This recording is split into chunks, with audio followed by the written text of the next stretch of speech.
Bismillahirrahmanirrahim. Assalamualaikum warahmatullahi wabarakatuh.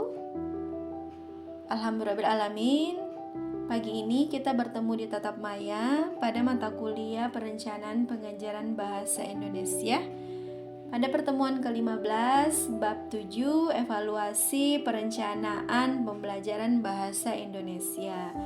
Panduan ini merupakan panduan komprehensif untuk dosen, guru, dan mahasiswa pendidikan bahasa Indonesia. Pada bab 7 terdapat konsep dasar dan prinsip evaluasi. Evaluasi perencanaan pembelajaran adalah fondasi krusial dalam pengajaran bahasa. Subbab ini menguraikan konsep dasar, urgensi, dan prinsip-prinsip yang mendasarinya. Tujuannya adalah memastikan rencana yang dibuat mampu mencapai target pembelajaran yang ditetapkan secara efektif dan relevan. Ada 3 item yang menjadi pokok adalah yang pertama pengertian, yang kedua urgensi, dan yang ketiga prinsip. Pengertian adalah proses sistematis menilai kelayakan, efektivitas, dan relevansi rencana pengajaran. Ini termasuk RPP dan silabus. Kemudian yang kedua adalah urgensi. Urgensi ini memastikan ketercapaian tujuan pembelajaran dan kualitas proses pendidikan. Dan yang terakhir adalah prinsip. Prinsip ini dapat dijadikan sebagai panduan agar evaluasi pembelajaran efektif, valid, reliable, dan objektif. Baik, selanjutnya kita ke prinsip evaluasi. Prinsip evaluasi terbagi atas 2. Yang pertama adalah evaluasi proses, yang kedua adalah evaluasi produk. Evaluasi proses adalah pengukuran keterlaksanaan rencana. Evaluasi proses berfokus pada bagaimana sebuah rencana dibuat dan dilaksanakan. Instrumen ini dirancang untuk menilai aktivitas guru dan siswa, penggunaan metode, media, serta manajemen kesesuaian dengan standar yang ditetapkan oleh Kemendikbudristek. Indikator penilaian dari evaluasi proses ini ada 6. Yang pertama adalah kegiatan pendahuluan yang diisi oleh persepsi dan motivasi. Kemudian yang kedua penguasaan materi, khususnya bahasa Indonesia. Yang ketiga adalah strategi dan metode pembelajaran. 4. Pemanfaatan media. 5. Aktivitas peserta didik. Dan yang terakhir adalah kegiatan penutup yang diisi oleh refleksi dan tindak lanjut. Kemudian selanjutnya yang kedua, evaluasi produk adalah menilai hasil akhir perencanaan.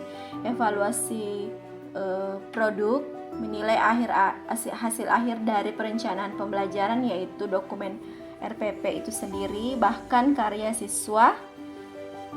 Penilaian ini mencakup kesesuaian dengan kurikulum, kelengkapan dan logika RPP, serta kualitas produk akhir siswa. Aspek yang dinilai dalam evaluasi produk ini khususnya contohnya esai bahasa Indonesia. Ada 4 aspek penilaian. Yang pertama kesesuaian isi, kemudian yang kedua struktur dan organisasi, yang ketiga kreativitas dan orisinalan karya, dan yang terakhir adalah kualitas penyajiannya. Baik, selanjutnya kita ke fase evaluasi perencanaan pembelajaran. Evaluasi perencanaan pembelajaran dilakukan dalam 3 fase kritis untuk memastikan efektivitas maksimal. Fase yang pertama adalah fase sebelum perencanaan. Fase ini adalah fase tahap analisis kebutuhan, yaitu mengevaluasi karakteristik siswa, lingkungan, dan sumber daya sebelum menyusun rencana. Contohnya adalah guru melakukan survei kesulitan menulis teks eksposisi dan memanfaatkan fasilitas sekolah. Kemudian yang kedua adalah fase selama perencanaan. Fase ini disebut tahap formatif, yaitu guru merevisi elemen RPP yang menyangkut tentang tujuannya, materinya, metodenya agar terhubung dan realistis. Contohnya guru merevisi tujuan esai dari 500 kata menjadi minimal 3 paragraf logis serta menambahkan diskusi kelompok. Kemudian yang terakhir adalah fase ketiga, fase setelah perencanaan. Fase ini adalah fase setelah RPP selesai. Fase ini adalah fase di mana evaluasi akhir untuk memastikan semua komponen optimal dan siap diimplementasikan. Contohnya, guru meninjau ulang RPP, meminta masukan rekan sejawat, dan merevisi rubrik penilaian esai. Selanjutnya, tujuan dan manfaat evaluasi.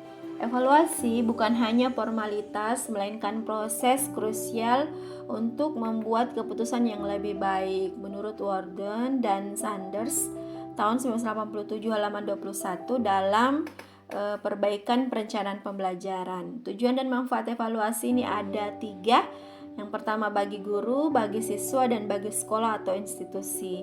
Bagi guru, tujuannya meningkatkan profesionalisme, mendorong reflektif kritis, dan merancang pembelajaran yang lebih terarah. Sedangkan bagi siswa, tujuannya memastikan pengalaman belajar yang efektif dan terarah sesuai dengan kebutuhan mereka. Sedangkan yang terakhir, bagi sekolah atau institusi, bertujuan untuk menjamin kualitas program pendidikan dan memastikan tercapainya standar akademik yang tinggi. Selanjutnya, prinsip-prinsip evaluasi efektif. Agar evaluasi berjalan efektif dan hasilnya dapat dipercaya, terdapat 4 prinsip evaluasi yang harus dipegang teguh. Yang pertama, validitas, yang kedua, objektivitas, yang ketiga, reliabilitas, dan yang terakhir adalah kepraktisan. Yang pertama, validitas adalah instrumen evaluasi harus benar-benar mengukur apa yang seharusnya diukur. Misalnya, rubrik penilaian RPP. Kemudian yang kedua, objektivitas adalah penilaian harus bebas dari bias pribadi, berdasarkan kriteria jelas dan terukur, bukan didasarkan pada perasaan. Kemudian yang ketiga adalah reliabilitas. Hasil evaluasi harus konsisten, tidak jauh berbeda jika dievaluasi oleh orang atau waktu yang berbeda. Dan yang terakhir adalah keempat, kepraktisan adalah evaluasi harus mudah dilakukan, efisien waktunya, dan dapat dilaksanakan dengan sumber daya yang tersedia. Selanjutnya, komponen RPP yang dievaluasi. Ini komponen RPP yang dievaluasi ini menyangkut tujuan dan materi. Setiap elemen RPP harus dievaluasi secara cermat untuk menjamin kualitas pengajaran dan efektif pembelajaran. Jadi yang pertama, evaluasi berdasarkan dengan tujuan pembelajaran. Bisa disebut dengan evaluasi tujuan pembelajaran. Evaluasi ini memastikan tujuan SMART. SMART itu singkatan dari spesifik, terukur, dapat dicapai, relevan, dan waktu. Jadi memastikan tujuan dari SMART yang jelas, realistis, dan relevan sebagai panduan konkret. Kemudian yang kedua adalah evaluasi yang menyangkut tentang materi ajar atau disebut dengan evaluasi materi ajar. Ini menilai kesesuaian, validitas, akurasi, dan kelengkapan materi ajar dengan tujuan pembelajaran dan karakteristik siswa. Kemudian selanjutnya adalah komponen RPP yang dievaluasi dihubungkan dengan strategi, media, dan penilaian. Evaluasi ini bisa disebut dengan yang ketiga adalah evaluasi strategi dan metode. Ini berhubungan dengan strategi dan metodenya. Evaluasi ini menganalisis efektivitas pendekatan yang dipilih, misalnya menggunakan metode diskusi atau lebih menggunakan metode role playing. Ini untuk mencapai tujuan pembelajaran dan mendorong keterlibatan siswa. Sedangkan yang keempat dihubungkan dengan sumber dan media yang disebut dengan evaluasi sumber dan media. Ini menilai relevansi, ketersediaan, dan cara pemanfaatan alat bantu pembelajaran, misalnya buku, video, aplikasi untuk mendukung materi dan metode. Kemudian selanjutnya, evaluasi instrumen penilaian dan kesimpulan disebut dengan evaluasi instrumen penilaian. Tahap ini adalah tahap akhir evaluasi perencanaan yang memastikan alat penilai konsisten dengan tujuan pembelajaran dan mencerminkan pencapaian siswa. Evaluasi ini menilai konsistensi, validasi, dan kejelasan alat penilaian, misalnya menggunakan tes atau menggunakan rubrik atau dia menggunakan portofolio dengan tujuan pembelajaran.